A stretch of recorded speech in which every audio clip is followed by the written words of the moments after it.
It is my great pleasure to introduce Elisa Gabbert today. Elisa is the author of 7 collections of poetry, essays, criticism, including Any Person is the Only Self, Normal Distance, The Unreality of Memory, and other essays, The Word Pretty, and The Self-Unstable. I read these books over the summer in Romania, many of them during a bout of insomnia I found serendipitous once I reached the essay Sleep No More.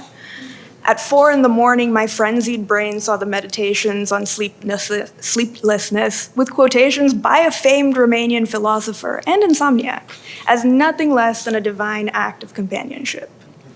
Elisa's work has appeared in Harper's, The Atlantic, the Paris Review, the New York Review of Books, The Believer, the Yale Review, and American Poetry Review, among many other publications. She lives in Providence and writes the On Poetry column for the New York Times. I've been very excited to meet her. Each of Elisa's essays is a network of ideas constructed from threads of personal experience and an impressive range of texts.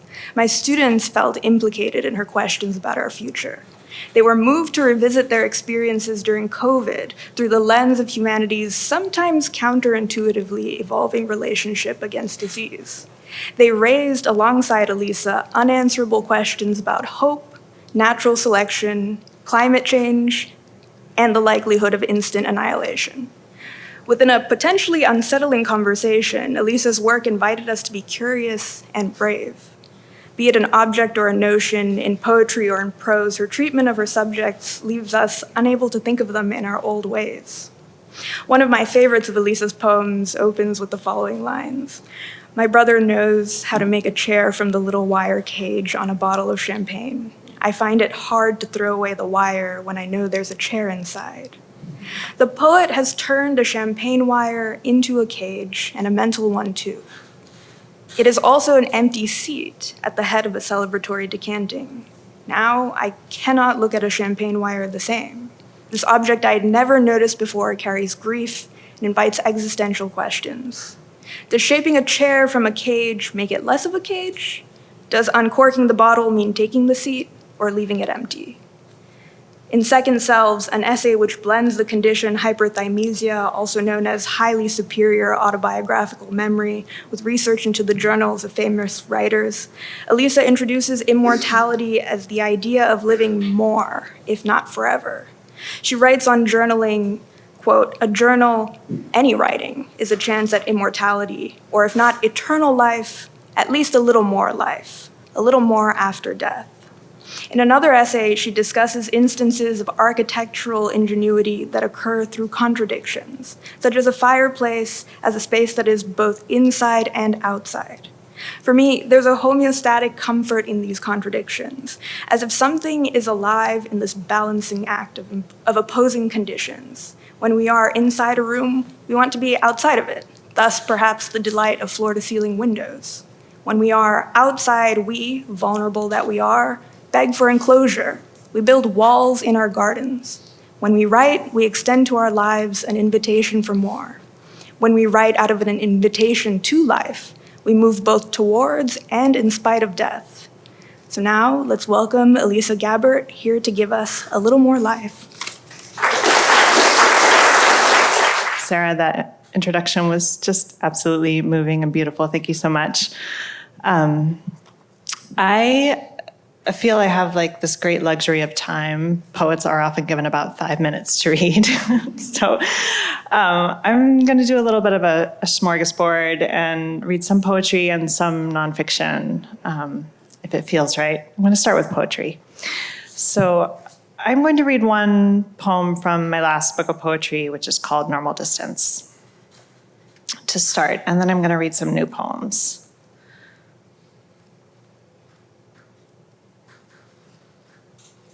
So this is the title poem in this collection.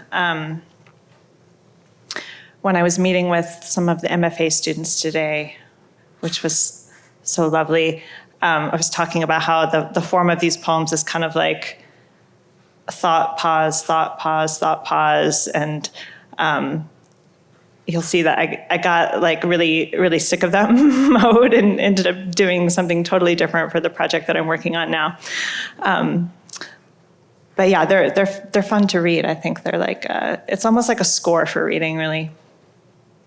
So this poem is called Wild Animals, Normal Distance.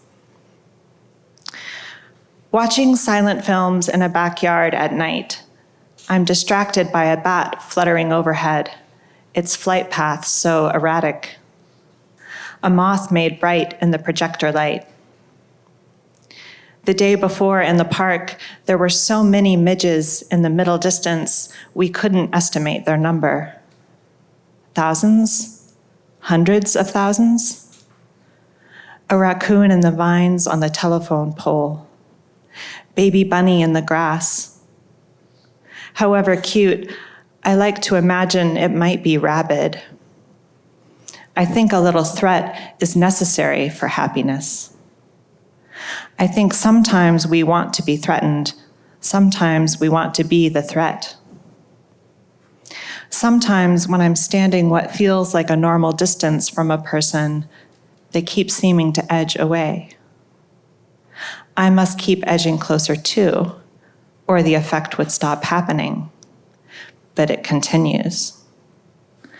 Like when you go into the ocean, you never come out where you went in. I'm trying to decide if Wittgenstein was sexy. It's not obvious. I think the answer is yes or unanswerable. I think delicate people are frightening, but I also think fear is erotic. Wittgenstein believed his Tractatus was the last work of philosophy that would ever need to be written, that he had answered all the important questions. He quit philosophy for a while and became an architect. He built a house for his sister she wouldn't live in. Einstein believed that publishing his theory of relativity would end all thinking about time. Now scientists believe we have a mirror universe, a reflection of our universe where time flows backward from the future to the past. The arrow of time either points in one direction or in two directions, forward and back. Why not in all directions like a minute hand? Or in all directions like everything? I want to experience my past again, but as I was then, doing what I did then, nothing changed. In what sense then am I not living through it again and again? Isn't the past always happening?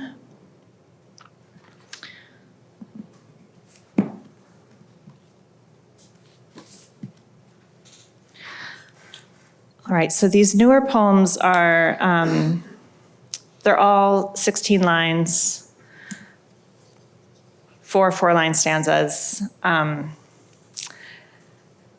And part of the project or the rules that I'm trying to follow when I do these is I try to mention the day somewhere, like the actual phrase the day, and it's sort of a reminder to myself to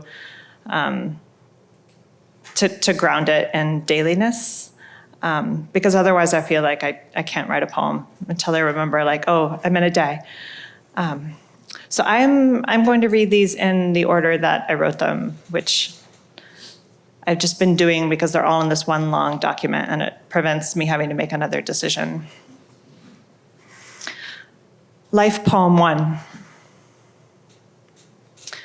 A leaf falls here, there, now, then, behind the rain, a curtain of rain, the trees in their own time. I see now that time falls in layers.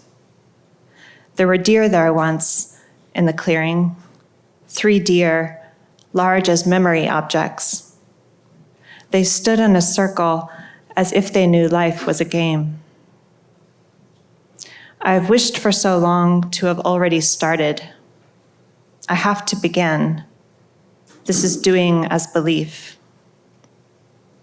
The day folds along a crooked axis, imposing symmetry in kind with a tree. So the day breaks twice. The day, the poem, the life.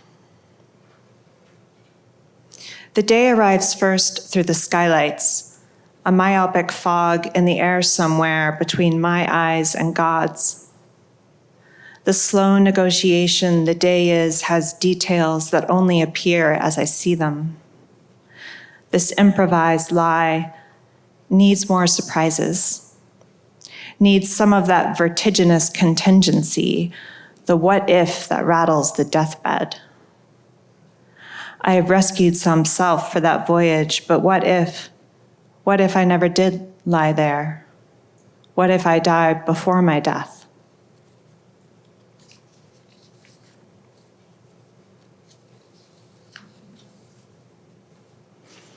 After Emily, I felt a funeral in my brain. A doctor told me the pain was referred from my back, and like that, it went away. It moved to my back. I want to transcend all this. I want my ego to die, like Nikki Sixx, the night he died and then came back to life, but he was still famous. How? How? People keep saying, "You look so familiar." How?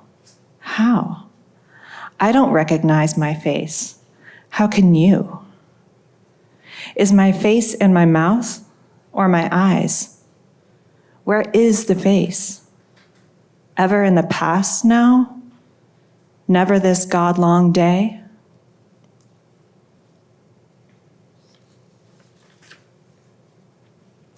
Vertical time. The moon rises early, huge, low, haloed, pale, hushing the day. The moment of nothing to say grows long, long like rope. Oh, wrong clock. Oh, pendulum unswinging. I hate this. Why will my thoughts not change? Why can I not change my mind? The more things stay the same, the more I'm estranged. I envy saintliness, but saints have no envy. They don't envy me. Hush, hush. Have nothing to say. Have no hope. Hate what you love. Let go your rope.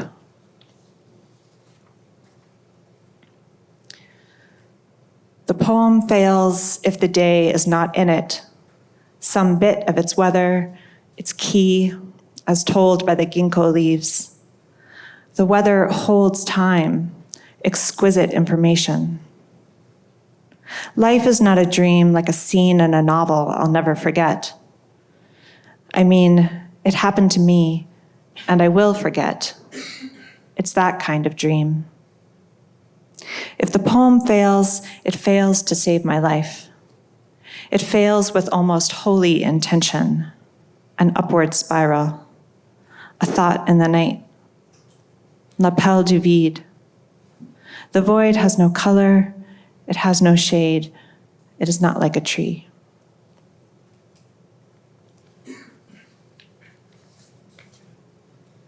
Here lies dust.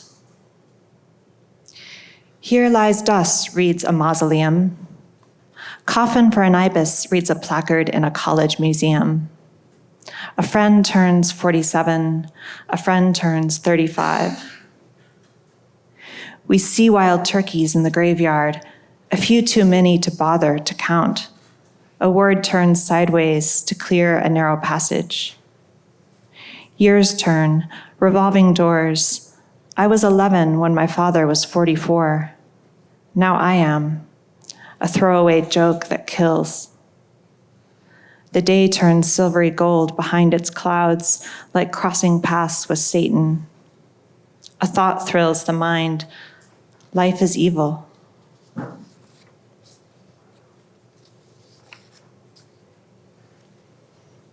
Experiment on a bird. The news comes through so slowly. Some men in an 18th century painting are going to kill a bird. A paint child can't bear to look. Bird cage empty, moon is full. And here the winter sun lights up my dust.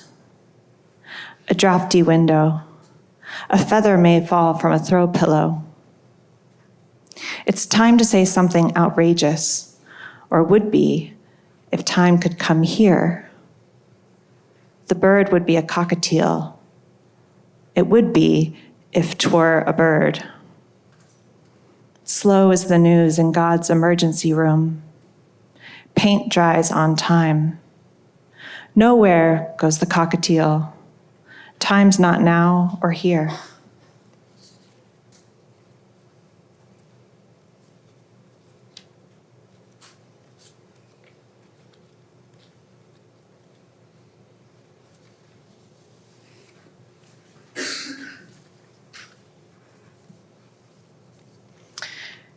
You wake in the night, and there's no one else alive.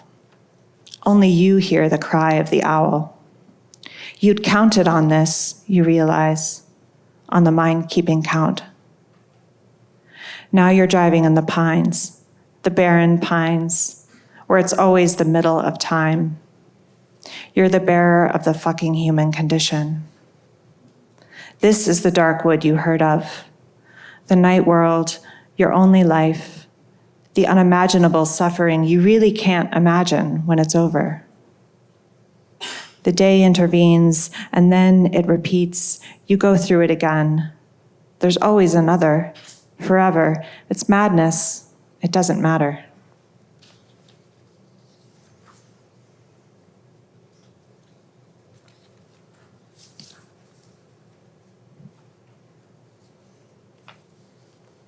Just a few more of these little 4x4 friends. A hermitage. If I lived in a cave for 500 days, I'd bring the diary of Admiral Byrd, who went to inland Antarctica alone for a fantasy of listening to music. It's hard to hold the eyes still, hard to remember the names on graves, and that these pencil underlines in a 1940s library book aren't mine. It's not my philosophy. I'm not divine, like the storied man who looked at a red and black painting so long he saw cyan light shining out of it. I wonder if there is a distance between what you want and what you wish, and if it's colder at night there in winter, or what could night mean? The system. It doesn't take me very long when I'm writing poems to start writing poems about having nothing to write about. And I always invent a form to write a book in, and I quickly feel trapped in the form. That's what this poem's about. The system. Chrysippus laughed so hard at a donkey who ate all his figs that he died. Melville said death winked at him with the left eye. I made up these 3 rules to live by. Can't tell you the rules, but no, they suggested a structure, an elegant system. Now I'm trapped in the system, a man in a silent movie who cut off his own arms for love.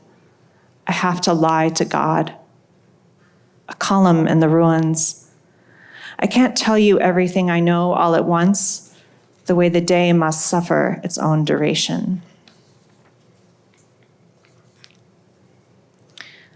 Look at a river, Elisa. Look at a painting of sky. Look a long time and notice one thing. How someone's wet eye stares back like a vortex in the stream.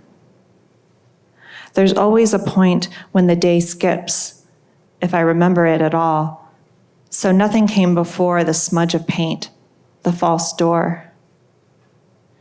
In the novel I'm reading, a cowboy dies of snakes in a river. He was really a boy, a child who cried and sang Irish lullabies. Look at a detail hold on the surface. Look until it folds in and under. We die, not over and over, but twice, the infinite we know. Ghost story. Earlier and earlier, light comes in to say another year has passed. The word they used, not they, my father, when my mother's mother died. She comes to me in dreams sometimes, at the age she was when I was a child. But now I'm the age my mother was, all of my youth, her one age. We've cut something out, a layer of time, sewn the edges together. Cadaver exquise, a beautiful corpse. We're appalled that it works. Behold, it says, a hole in a cloud. The day is behind. The part of the brain that knows only edges fills up with blood. It's a glow.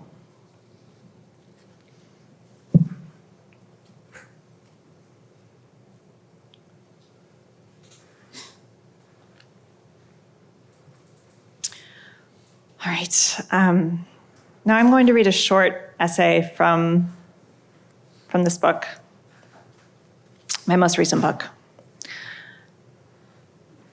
It's called On Recently Returned Books.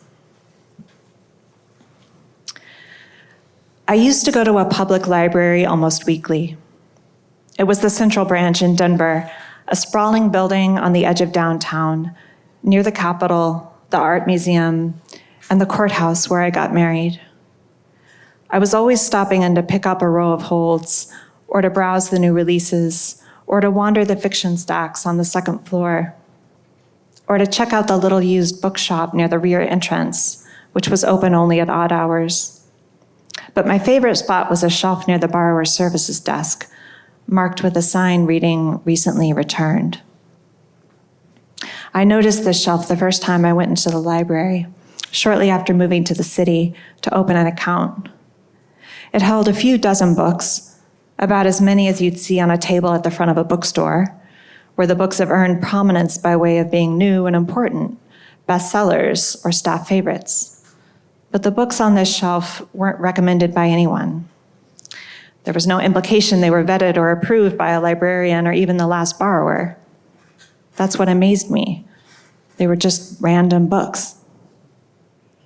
At this library, the collection is spread out over multiple floors. It was too big to browse very effectively, especially when I didn't have a genre or subject in mind. The recently returned shelf limited my choices, presenting a cross-section of all removable parts of the library. Sometimes when I was in a hurry, it was the only shelf I looked at. There were art books and manga, self-help, philosophy, biographies, and thrillers, the popular mixed up with the very obscure. I liked how it reduced the scope of my options, but without imposing any one person's taste or agenda upon me, or the generalized taste of the masses suggested by algorithms. The books on that shelf weren't being marketed to me. They weren't omnipresent in my social media feeds. They were often old and very often ugly. I came to think of that shelf as an escape from hype. It was negative hype. It was anti-curation. Picking them up, I half expected the books to be warm, like just vacated seats. Some still contain the life detritus of the last person to open them. Makeshift bookmarks with identifying information, boarding passes or receipts, oil stains or flecks of melted chocolate. I also read while eating. Even drops of blood. An eyelash. Sometimes the books made me itchy, and I would know the last borrower had a dog. Sometimes there were clusters of related books that must have been checked out by the same person. These books always conjured a borrower, a faceless but familiar stranger. It was like getting to look at someone's nightstand. It was everyone's nightstand, an average of all nightstands, a manifest version of collective consciousness. There were sometimes funny juxtapositions, a book of dessert recipes called Butter Celebrates right next to the miracle of fasting, a book called Finding Masculinity next to Wicca for One. It's possible that someone on the staff was arranging the books to amuse themselves, but I think the jokes would appear spontaneously, even without purposeful intervention. Randomness is interesting. It's why professional poker players pay so much to see the flop. Suddenly your bad cards could get interesting, could turn into a straight or a flush draw. Suddenly you're glad you didn't fold. I took books from that shelf I never would have sought out otherwise. Once a Rachel Ray book I probably grabbed on impulse because I was hungry. I don't think of myself as a Rachel Ray person. It turned out not to be a cookbook exactly, but a kind of food diary, recording her meals every day for a year, full of non-professional snapshots, badly lit and poignantly mediocre. The simple dishes she cooks for her husband over and over, her mother's requests on holidays, multiple variations on deviled eggs. She doesn't describe it this way, but it demonstrates a sort of recursive model for cooking, where bits of yesterday's dinner end up in tonight's, and bits of tonight's and tomorrow's, and so on, like you're giving your food a sense of memory. I read it twice before returning it, and years later, I still think about it. Food is so personal. Anything you do every day, that's your life. On another occasion, I found an orange paperback called What Should We Be Worried About?, in which scientists and scholars pontificate on threats to human existence. If only there were threats to human extinction. Which are the most urgent, the worst of our worries? I never read the book, but I kept it around for months, letting it auto-renew, looking at the spine and sort of meditating on the title. What should we be worried about? Then it was due, and I took it back. In the early weeks of lockdown in spring of 2020, the library was closed. Not that we would have gone in if it were open. My husband and I were probably excessively cautious about indoor spaces where we'd have to breathe the same air as strangers. I remember missing the library intensely during that time. I missed the abundance of free reading material, the low commitment of books I could flip through once and never look at again. I also missed the strangers, the not quite strangers who live in your city, the ones you never meet but repeatedly see. I decided I would buy almost no books that year, and instead try to read the many books in our own library I hadn't gotten to yet. Our apartment in Denver had a long wall with no doors or windows, which we filled with a row of 7 dark Billy bookcases from IKEA. I was proud of that wall of books, and anyone who entered our apartment always commented on its beauty. Every single maintenance guy who came to fix our toilet or replace an appliance over 10 years remarked on those shelves. We often sold books, but new ones came in, and the shelves were always at full capacity. There was a row of books on the very top of the shelves, too, mostly reference texts and art books and anthologies. The rest was a mix of fiction and nonfiction arranged in alphabetical order by author. I'm always surprised when writers have no organizational system for their books or arrange them by color. Under our system, I can go to our shelves to see if we have a book John has acquired without my knowledge or owned since before we met without having to know what it looks like. But also, I prefer the look of spines and random color patterns. This randomness looks beautiful to me, an aesthetic in itself. It occurs to me now that I should have asked John to recreate the serendipity effect of the library by pulling a selection of books off our own shelves for me. It would have been akin to the home version of Chopped we sometimes play, when he brings home a basket of 4 surprise ingredients I have to incorporate into dinner. Once it was pork chops, radishes, arugula, and marmalade. Pork chops are fine, but I never buy them, and I don't like marmalade. Yet, it was a good dinner. I sautéed half the radishes in butter and put the others in a salad. I used the marmalade to make a vinaigrette. I had already been working from home for years, but that March, John was still teaching in person, so every time he left the house, he stopped for more groceries. We wanted a full freezer. One Monday, he got up early and went to Whole Foods right when it opened. He came back visibly shaken by the experience, the atmosphere of panic. The store was so crowded, people kept bumping into him, so he immediately threw all his clothes in the wash and got in the shower. We didn't really know how the virus spread yet. Unpacking the groceries, I felt like crying. It was so much like our game. The store had been cleaned out of staples, so the bags were a haphazard mix of exotic treats. bison steaks, miso broth, fresh halibut. He had thought to get tomato paste and a backup jar of mayonnaise. The only olive oil they had looked expensive, something Spanish, a green bottle with a cork. We eventually found other oil, so I used the green bottle sparingly. It took on a mysterious significance, reminding me always of that precipice in time when the future felt unusually unknowable. I kept it long after it was empty and couldn't bring myself to throw it away until we moved. Back then, cooking was the only time I felt normal. I made a curry with a halibut and topped it with the last of a bunch of fresh mint we had in the fridge. The next night, I made pork chops, so like our game, with grits and braised kale, and the following night, I made a hash with the leftover pork. It was like a little puzzle, figuring out what to cook for dinner, starting with whatever was most perishable, limiting what I took from the freezer or pantry, incorporating scraps or bits of sauce from previous meals, recursively. I often thought about how much of normal life I had taken for granted. Before, when I had needed something or simply wanted it, I could just go out and get it.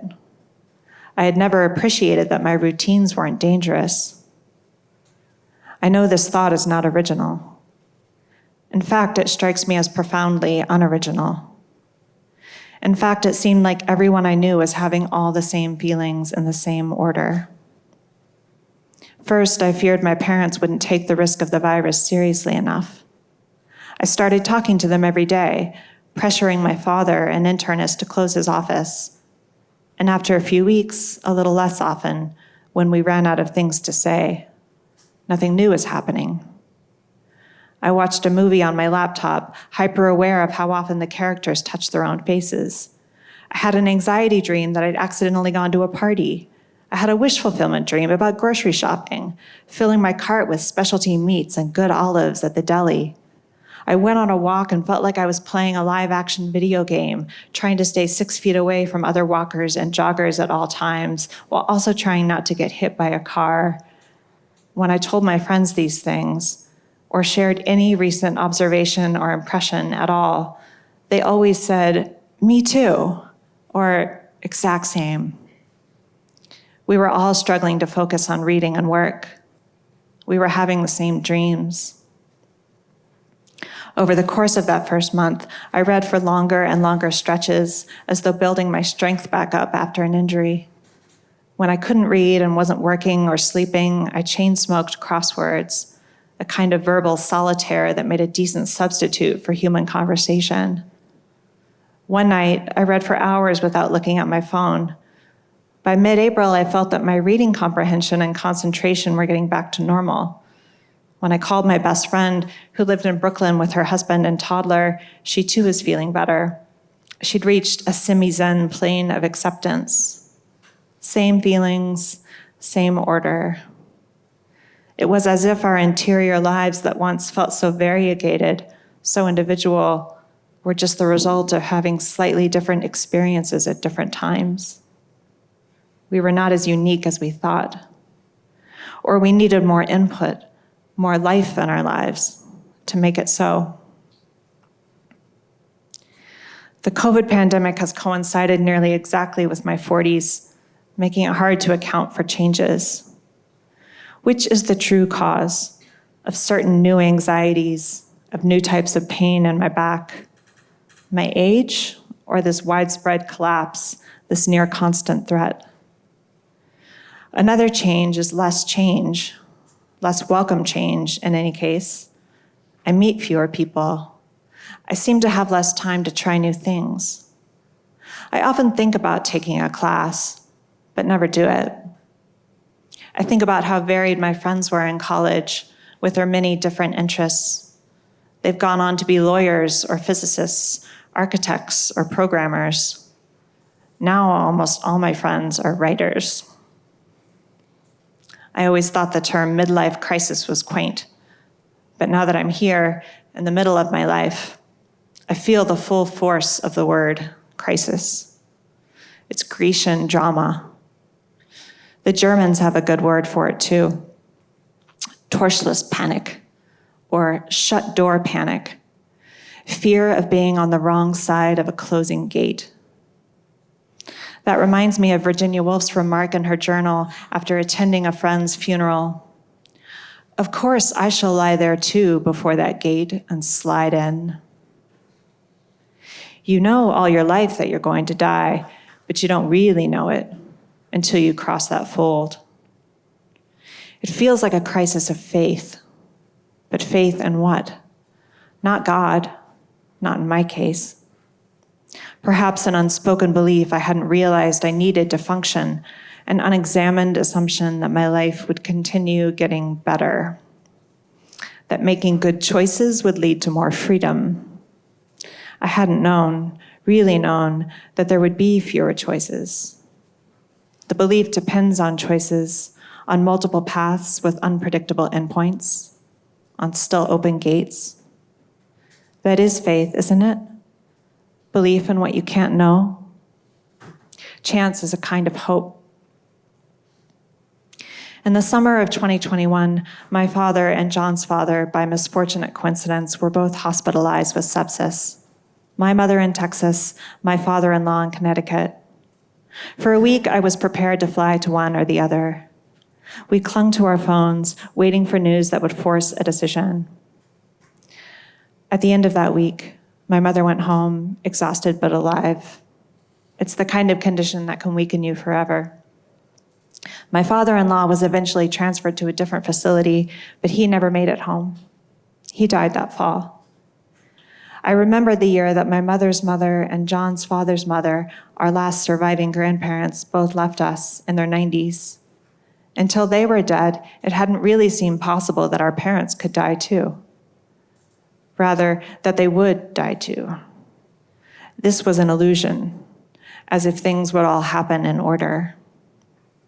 After John's father's death, we ourselves felt more fragile. There is the terror of too much uncertainty, and then there is the horror of knowing too much, the imagined versus the actual.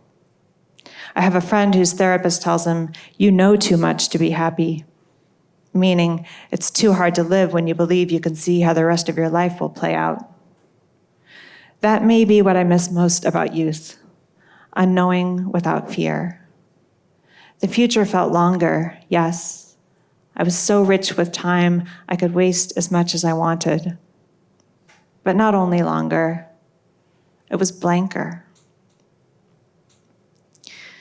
We spent all our years in Denver in the same apartment because every time our lease renewal came up, we'd consider the effort of moving and decide to stay put. By the spring of 2022, the third year of the pandemic, we were finally ready to do the work. We packed all our things, 80 or 90 boxes of books, and moved back to New England, temporarily settling in John's hometown. We hoped it might be our last big move. I had doubts and regrets, and people could tell, but I told them, change is good. I don't actually think that all change is good. That would be delusional. I suppose I meant change might be good. Good change is possible. There's a used bookstore not far from John's childhood home called the Book Barn, where we've spent many hours and dollars. It's a chain of old buildings with little garden paths between, a little pen with some goats you can feed. The best part, especially when the weather is nice, are the outdoor shelves of new arrivals, just behind the desk where you bring books to sell. The new arrivals aren't in any order yet, and the staff buys a lot of books. New books and old books, classics and trash. They've often been sold and resold. The pages are often foxed. It's a very lucky bookstore. I almost always find something I've been looking for, and it feels especially lucky when it's among the new arrivals, like I've come just in time. Sometimes John goes to the bookstore alone and brings home something he thinks I might like. Some book I've never heard of, a $4 risk, and it makes me happy. I need that in my life. I need randomness to be happy. Thank you. You opened with the normal distance, the poem, and read this beautiful essay, so moving, about the COVID year, which made me think, not in randomness, but in systems, that our last reader in the series will be Sigrid Nunes, whose latest book, The Vulnerables, is also set in the COVID year, and which will be our little structure. It seems like for this series, you just set it off. I have many questions to you, but I would like to dare the audience to try to squeeze their questions in. I'm kind of in my role of a gatekeeper here, like very powerful.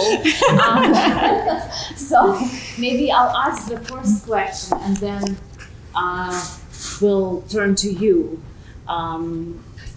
You read a poem, all these poems with a particular structure in them that you set up for yourself, and this little form that you pour things into. Mm-hmm. And then you talked about randomness and the love of randomness and the non-curation.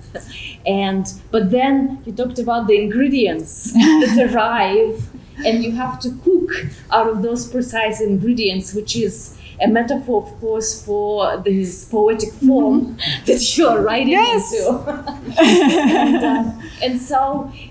And earlier today, I met with you and the students, and I asked you embarrassing practical questions. And so right now I'm going to ask you an embarrassing non-practical question about this.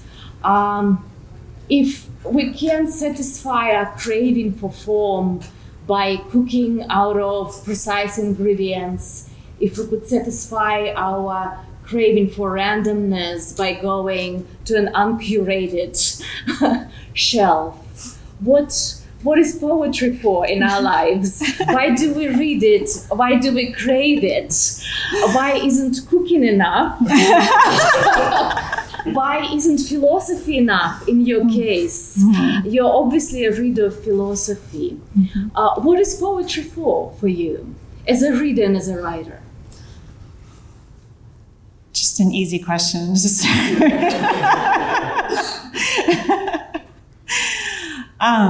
I, as a writer, and probably as a reader too, I think it's almost like a substitute for religion. I think I'm not only not religious now. I wasn't raised religious. I was like born to nominally Christian parents, but they would only take me to church on Easter and Christmas, and so it wasn't a structural part of my life at all. And it wasn't like a spiritual force in my life. And I think the sort of encounters with the numinous are what poetry gives me, that I imagine people with a religious practice must be getting something similar, like that structure of it's either there's dailiness or there's weekliness. There's yearly rituals. I feel like I'm trying to bring that into my life through both the reading and writing of poetry. When I'm writing in particular, it's very meditative because I'm so fully focused on trying to bring a poem into existence. It just completely shuts the outside world out. It feels like what I'm supposed to achieve by focusing on my breathing, but when I try to focus on my breathing, I just feel like I'm breathing weird.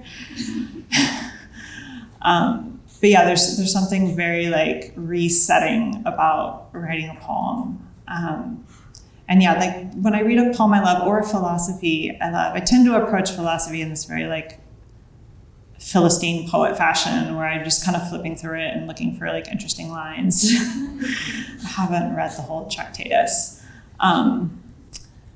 Yeah, it's almost like when you just sort of walk past a room and see like a glimpse of another life. Or like when you notice a painting like way across the museum, it's this feeling of like not full access that is very somehow important to being alive. Thank you. And yes, Ella. Oh no, that's not Ella. Sorry. Go ahead. Yes. So for this newest set of poems, you created a form that you want them all to follow. Is this something that you often do, or just for this set of poems? I do. I find it's harder and harder the older I get to just write a poem. To get over the initial resistance to entering, even though I'm telling you oh, it's meditative, it's wonderful, it's still very hard to get into that space. And so I have to try to create some strategy to make it easier to get into. And sometimes it's making it a little bit more ritualistic, there's a certain time of the day or week that I'm going to try to write a poem. I did that for a little while with these, but then I fell out of that habit.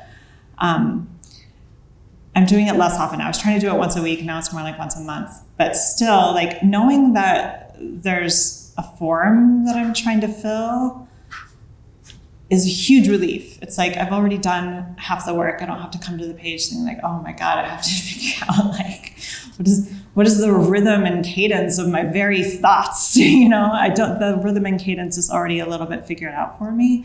So it's more can I find a line? Can I find an image that begins in a line that works in this form?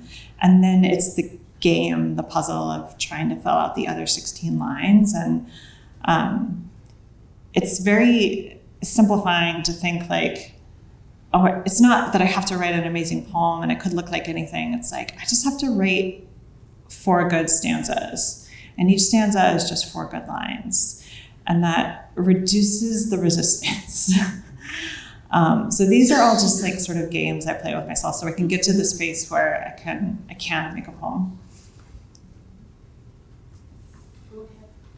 You talked about making this big cross-country move. Did you find that changing your physical context has changed the way you think or the way you write at all? Yeah. And I think it's one of those things where it feels completely radical to me, and probably everybody who reads my work thinks I sound exactly the same. But yeah, it was completely destabilizing. So we moved across the country, and then we were sort of living in temporary housing for a year, and we weren't even fully unpacked. We didn't have access to our library, really. And then we moved to Providence and fully intended, okay, we're going to stay here for a while, actually unpacked. But yeah, it was 2 years where there was one place I knew where to drive, the grocery store. That's it. And everything else I had to use my map app for. That was very destabilizing. Different time zone. I'm not in the same time zone as my parents anymore. When I was living in Denver, we were in the same time zone. The light's different here. Just, it's moister. Just a lot of things that, on top of, already having a midlife crisis, it was just destabilizing. And so, yeah, I felt I needed poetry more than I had. I hadn't written in a couple of years, poems. I hadn't written poems in a couple of years. And I felt I needed that kind of meditative force in my life to sort of ground me and process just basic input. I sort of just forgot how to be a person, and yeah, writing helped.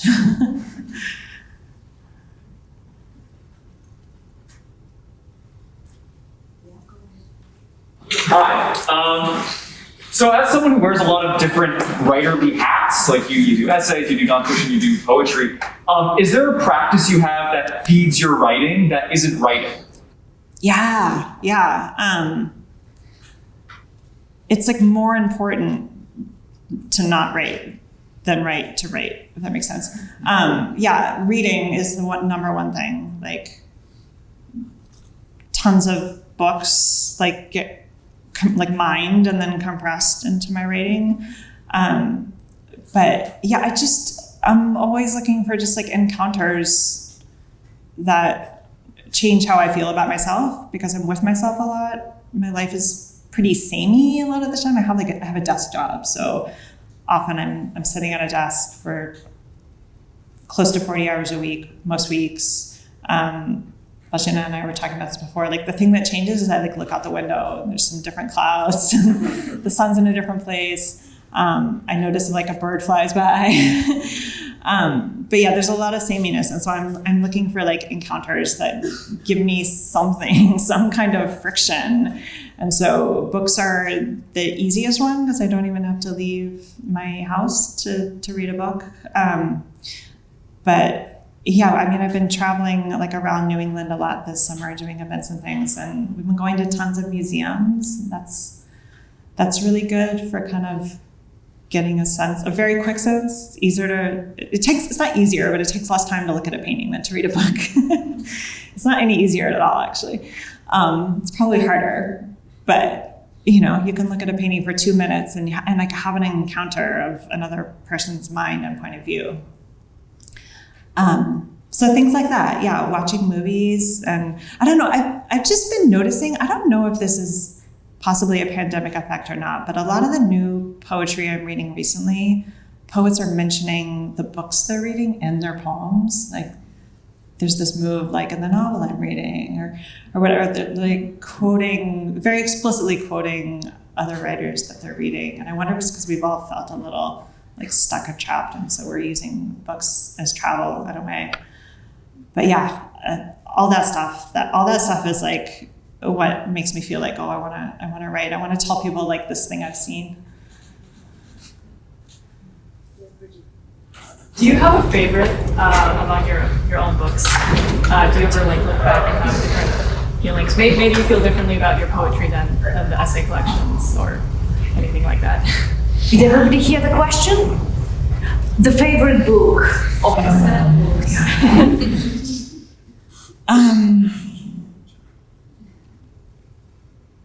I want to have a favorite.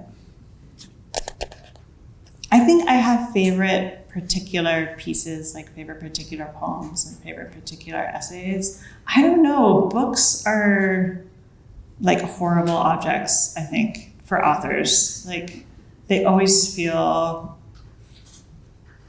just messed up. Like, like, have you ever seen a house that's just like crooked? Like, they just didn't make that house right. Like, my own books always feel like that to me.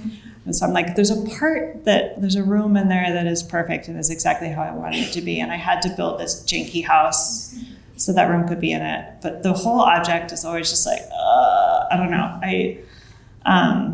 There's always something wrong with them. And I feel like they need to live in the context of my whole like body of work for me to feel okay about them. Like, the 6 other books justify the 7th or something. So I guess, yeah, the answer is no. The answer is no, I don't have a favorite. Both of these books look so pretty, and the normal distance cover looks like the opposite of the mess that you're describing. I know. It's so geometrically organized. It is, yeah. Yeah, I always have like a vision for my covers, and I'm really bossy about art directing them, and yeah, it's important to me. Do you always want to be a writer growing up? And do you think about your younger self when you're writing ever? I think about my younger self continuously. So there's more and more to think about all the time.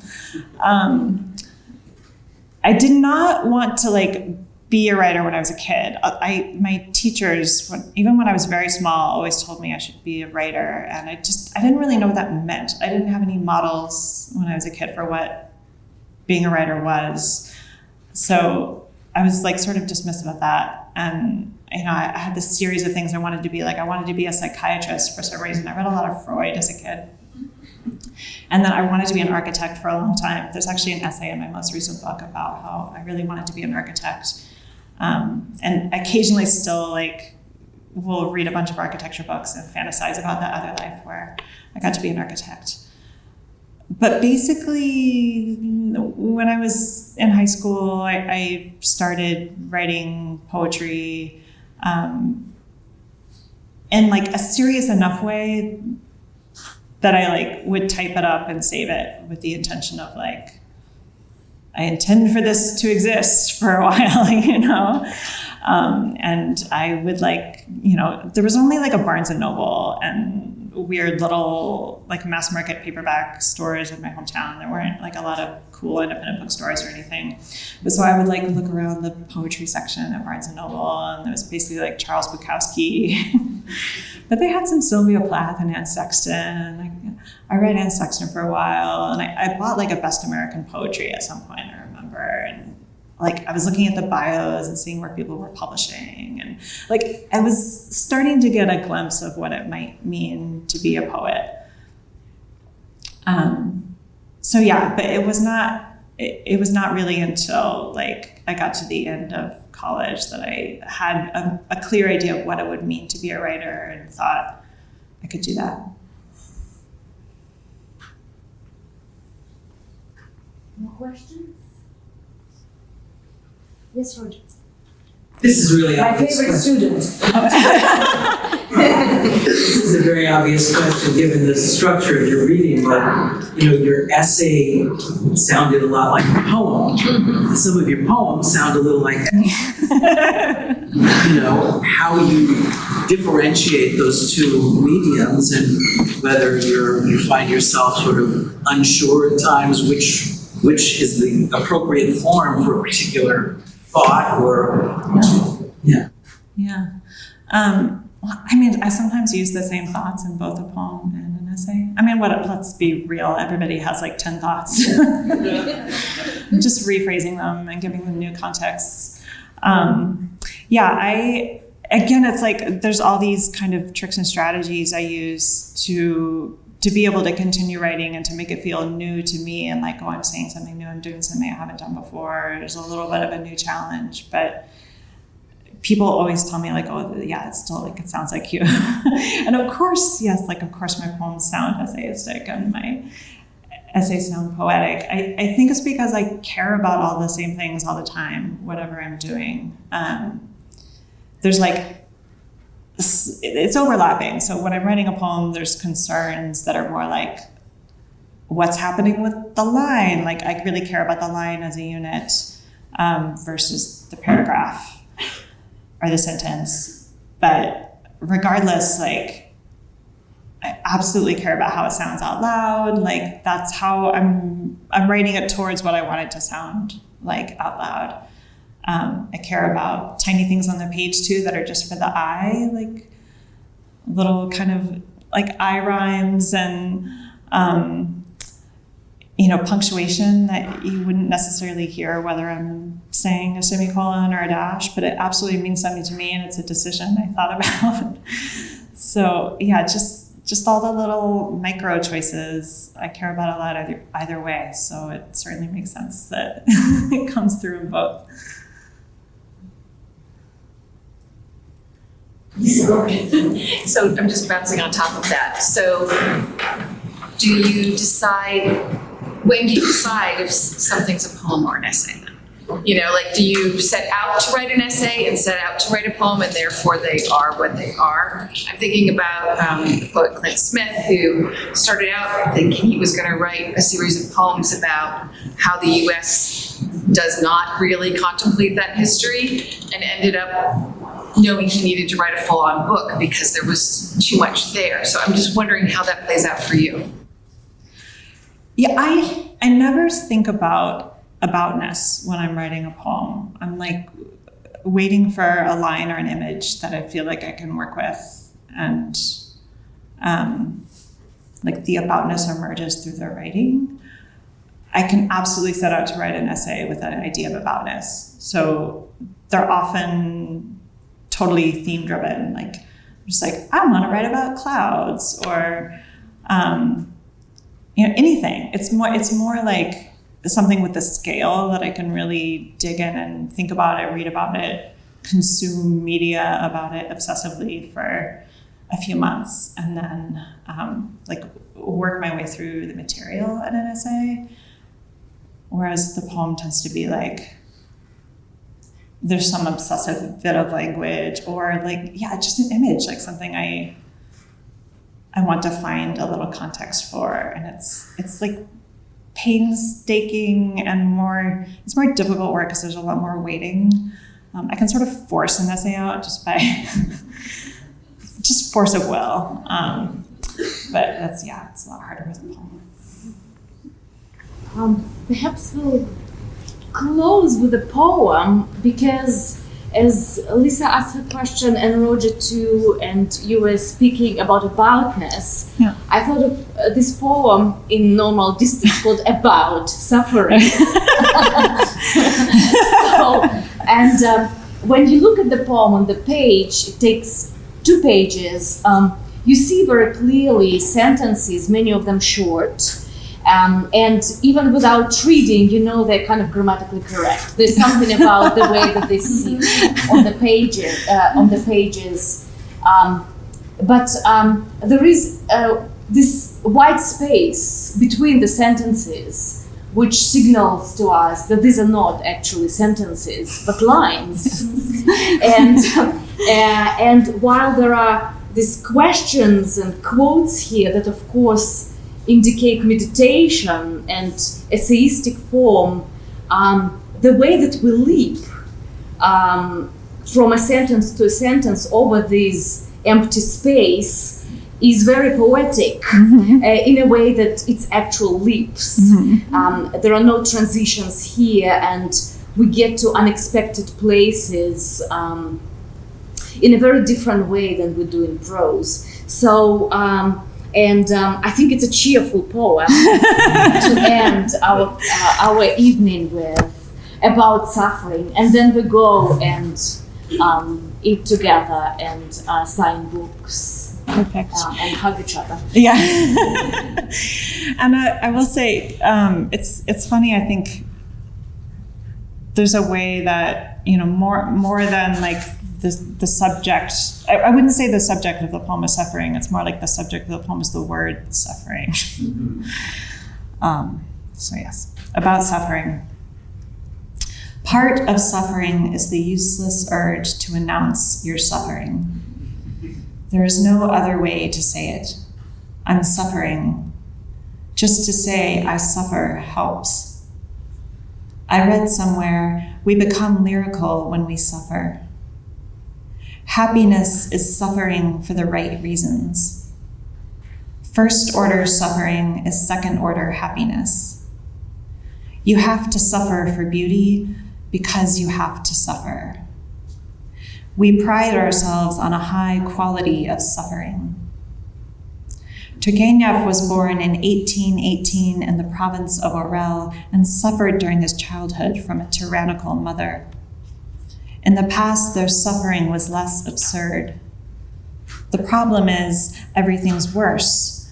Paper or plastic, we're all still going to die suffering. I value being alone with my thoughts, but it's weird to say, this thing that makes us suffer less, we have to stop doing it. Isn't it kind of the point of culture to assuage our feeling needless and alone? How does one suffer gladly, exactly? At least the rich get to suffer in comfort. It makes the life feel longer. Live to suffer another day. One's past suffering can be a great source of comfort, a torturous luxury, velvet upholstery. Suffering is happiness. After 40 minutes of desolate shuffling, the point is, life is suffering. About suffering, no one is ever wrong. Thank you.